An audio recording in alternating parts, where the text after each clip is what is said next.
Dahil sa OPIP, protektado ang lahat. Should we give OPIP the 1 million peso grant?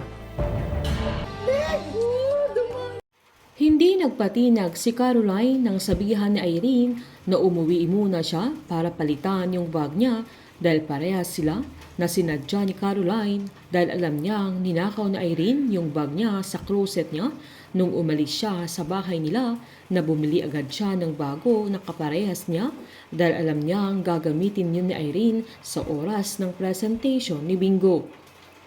Sinumbat naman ni Irene na hiniram lang niya at niligtas niya ito mula kay Felix dahil yun sana ang kinuha niyang pambayad niya sa mga utang niya pero nabawi niya ito kay Felix noong nahuli na siya ng mga pulis kaya ang lakas ng loob niyang giniit niya sa kapatid niya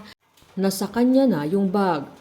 Sinaad ni Caroline na iba din ang logic na Irene, sabay tumalikod na siya pero sinita siya ng ate niya at inutusan pa ang kapatid niya na bumalik sa kotse niya at iwan yung bag niya pero giniit naman ni Caroline na hindi niya gagawin yun kaya wala nang nagawa si Irene pero siniad niyang kung ayaw palitan ni Caroline ay kailangang siya ang mauna para mairampa niya ang bag dahil gusto niyang sabihin ng mga empleyado nila na siya talaga ang nagmamay-ari ng bag. Magkasunod ang dalawa na pumasok sa conference room kung saan nag-aantay na sila Bingo at Carlo. Nginitian pa ni Caroline si Bingo, sabay na mukhaan naman siya ni Irene at tinanong niya kung saan sila nagkita na hindi agad nakapagsalita si Bingo maging si Caroline na nagawang magpalusot ng binata na baka sa dinner nila sa mansyon pero hindi naman naniwala si Irene. Sabay sinabi pa niyang parang unfair na kilala ni Caroline si Bingo na tinanong naman ni Carlo na bakit naman unfair na agad namang pinaliwanag ni Irene na baka i-approve agad ni Caroline ang proposal ni Bingo.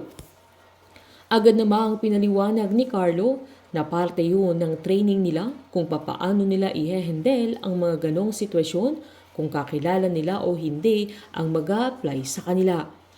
Giniit ni Irene na yung may nanalo ng grant na hayaan pa nilang mag-present si Bingo ay unfair na ang bagay na yun na pinaliwanag naman ni Carlo na kailangan muna nilang pakinggan ang proposal niya kaya binigyan siya ng pagkakataong mag-present. Pagkatapos ng presentation ni Bingo ay nireject ni Caroline ang proposal niya kaya masama ang loob ng binata at naglasing ito kasama si Snoop na nanindigan siyang kung ayaw nila sa OPIP niya ay ibibenta niya sa taong may gusto. Habang papauwi sila ay lasing na lasing silang magkaibigan at giniit pa ni Bingo na buti na lang ay hindi na niya makikita si Caroline at ayaw na niyang makita pero nagulat siya nang papasok na sana siya sa compound ng building nila ay andoon sa gate ang mga guards ni Caroline kaya napagtanto niyang andoon sa bahay nila ang dalaga. Masayang masaya sila Lola Nene at Monching nang makita nila si Caroline na nagawa niyang dumalaw sa kanila na halatang na-miss nila ang bawat isa.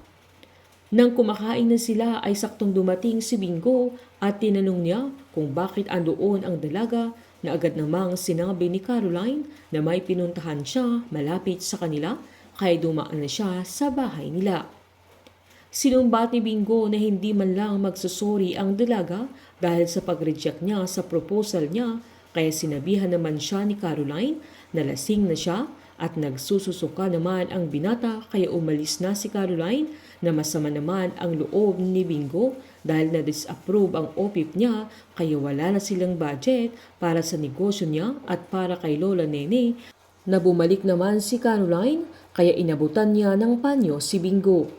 Papaano babawi si Caroline sa pag-disapprove niya sa proposal ng binata lalo't malalaman niya na doon pala umaasa si Bingo sa pagpapaopera ni Lola Nene at maging sa gusto niyang negosyo ng binata para mas makatulong sa pamilyang kumupkup sa kanya.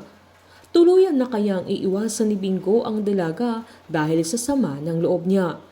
Painit ng painit ang mga tagpo, sabay-sabay po nating subaybayan ang advance episode ng Can't Buy Me Love dito po sa aking channel. Patuloy lamang pong manood at mag-subscribe para ma-update po kayo sa mga susunod na episode. Marami pong salamat.